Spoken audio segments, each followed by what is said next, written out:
انبیاء کی کوئی تعداد معین کرنا جائز نہیں۔ دیکھیں جب بھی ہم بیان کرتے ہیں ہم یا کوئی بھی،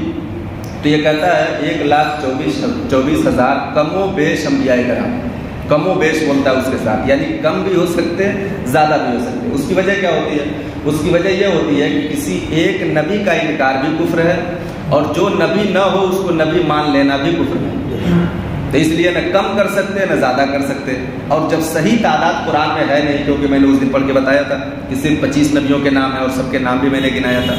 تو صرف 25 نبیوں کے نام ہے تو باقی نام آپ کیسے جانیں گے؟ تو یہ متعین نہیں ہے، متعدد اس کے تعلق سے روایتیں ہیں، کم زیادہ کی ہیں، تو اس لیے احتیاط کے طور پر کم و بیش لگا کر کے بیان کیا جاتا ہے کہ کم و بیش 1,24,000 انبیاء کرام، ٹھیک ہے، یعنی اس سے کم اگر ہوں یا زیادہ ہوں تو اس لیے جملہ کم و بیش کا لگا دیا جاتا ہے تاکہ کم زیادہ ہو تو اس پر ہمارا ایمان ہے، یعنی جتنے نبی ہیں بس اس پر ہمارا ایمان ہے، یہ عقیدہ ہونا چاہیے۔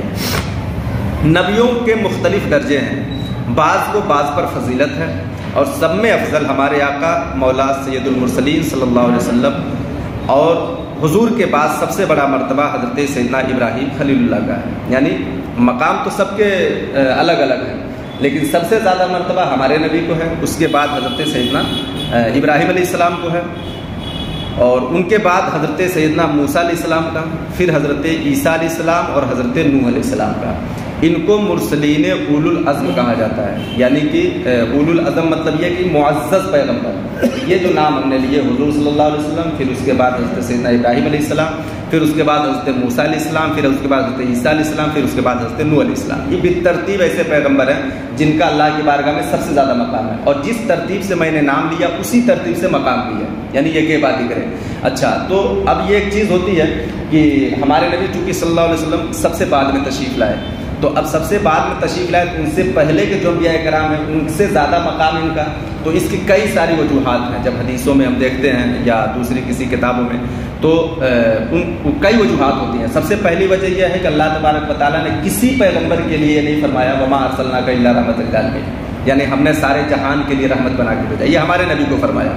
اب جب ہمارے نبی کو سارے جہان کے لیے رحمت بنا کے پیدا فرمایا تو ضروری ہے کہ جو سارے جہان کے لیے رحمت ہو سارے جہان میں افضل ہو، ٹھیک ہے۔